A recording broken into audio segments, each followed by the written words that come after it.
Hey everybody, it's me again, your old pal CC Trubiak, and welcome back to CC's Vinyl Closet. Here at CC's Vinyl Closet, I just love listening to a lot of old classic country music on vinyl record, and then sharing the gospel of what I take in with you guys. So if listening to country music sounds like your kind of thing, and discovering old classics again also sounds like your thing, then get ready.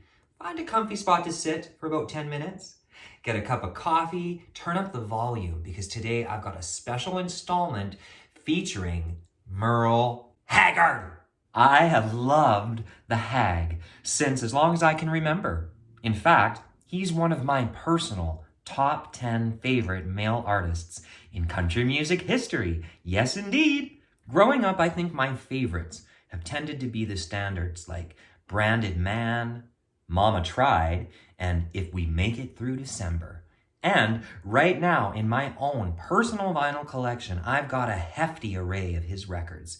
Some that I'm already familiar with, and a few that I've yet to enjoy. But I will say this, I know the gospel is bound to touch my soul, because Merle Haggard does what very few others could. He wrote and sang and played his own hard-edged blues country sound that to this day is influential and respected by many. I love him!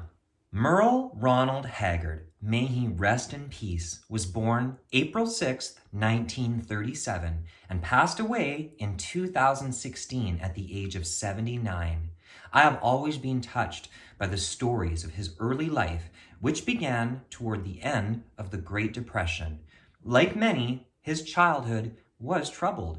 His father died of a brain hemorrhage when Haggard was only 9 years old, and that loss would remain a pivotal event for life. He could play guitar by age 12.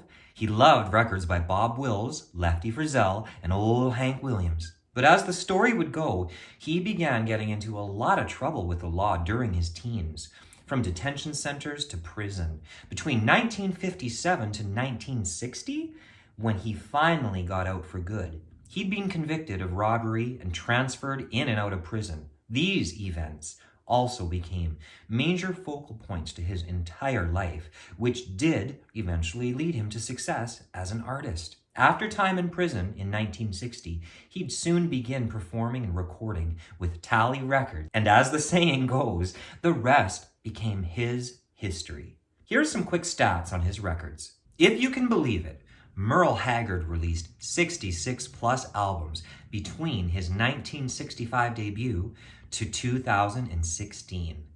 Wow. Among all my Haggard vinyl is the album I'm a Lonesome Fugitive, released on Capitol Records in 1967 and produced by Ken Nelson. Merle Haggard would have been 30 years old at the time, and this was his fourth studio release. Big time mention for me is Merle's backing band. They were called The Strangers. I discovered that they played on a total of 22 of Merle's albums over the years, including this very one. This record was the third album to feature this band. What an integral component to this album. The Strangers consisted of Roy Nichols on guitar, Eddie Burris, Jerry Ward on bass, George French, and Ralph Mooney on steel guitar. Wow.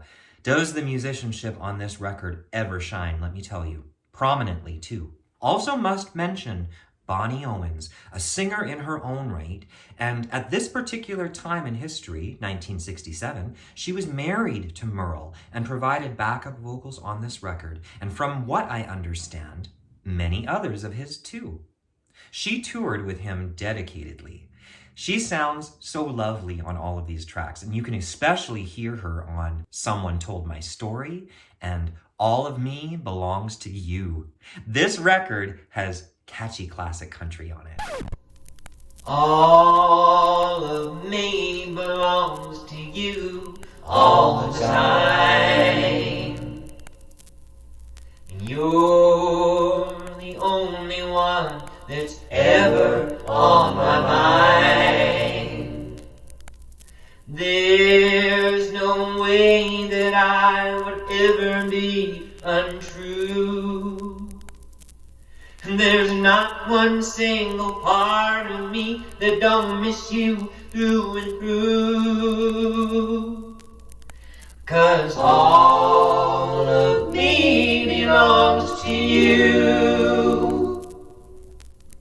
It contains a total of 12 songs, most of which were penned by Haggard himself. But not all. In fact, it's a bit ironic that just having done my previous deep dive on Lynn Anderson and discovering her mother, Liz Anderson's songwriting reputation, here on this very record I find the title song itself, called I'm a Lonesome Fugitive, was also penned by Liz Anderson. And it was this song that became Merle's first #1 hit song on the country charts. Woo woo!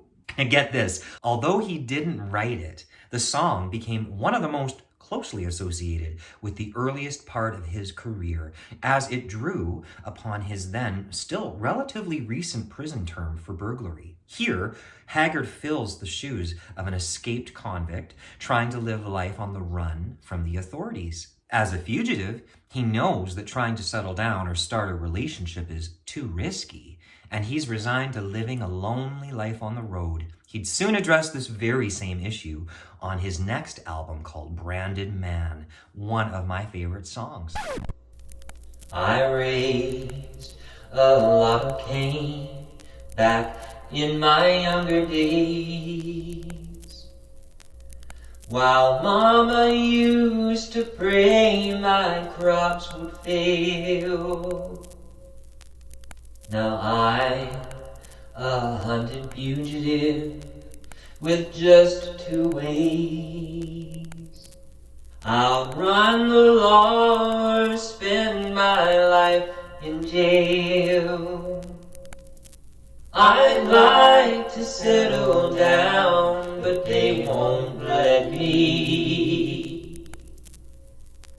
A fugitive must be a rolling stone. Down every road there's always one more city. I'm on the run, the highway is my home. I believe Merle Haggard was known for being pretty spot on with impersonating other country artists. And I believe it because I swear I hear shades of Glen Campbell on the song House of Memories, or splashes of his beloved Buck Owens on Drink Up and Be Somebody and Mixed Up Mess of a Heart. He does a fantastic cover of Jimmy Rogers' My Rough and Rowdy Ways. Within this record are themes of loneliness, loss of self, all interspersed with drinking songs and ballads too. It's great hearing his voice at 30 years old. Beautiful voice. And on the song Skid Row, I love the George Jones vibes permeating from the Hag in this honky-tonk song. Well, not long ago I was a happy man. Money in my pockets with the rings on my hands. My money's all gone and I'm feeling low, standing on the corner of Skid Row. Well, people walk by and they stop and stare. They giggle and they stickle at the clothes I wear. It's just another day like it always goes when you're hanging around on Skid Row. I'm not entirely sure if this was intended to be a concept album, but all of the songs do fit together quite well, and I'm not surprised that in 1967 and onward that he went on to record many more classic albums full of excellent material. Having spent this time hearing this record, I've grown even fonder of his work and his style of performing. I certainly recommend this record to new fans of his, and just to feature a bit of his softer side, here's a snippet of the song Mary's Mine, written by The Stranger's bassist, Jerry Ward. But be sure to check out Merle's. Mary's mine, and she'll always be, till the end of time. She gave her heart to me. No truer love could I ever find than Mary's love.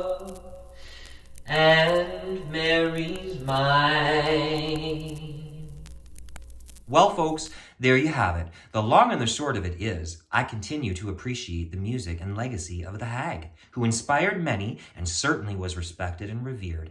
I'll be listening to more of his studio albums, and before I sign off, perhaps I'll sing a snippet of my favorite, If We Make It Through December. But before I go, I thank you for tuning in to today's installment of CC's Vinyl Closet. Drop your comments below, and until next week, take care of you and take sweet comfort in the music. If we make it through December,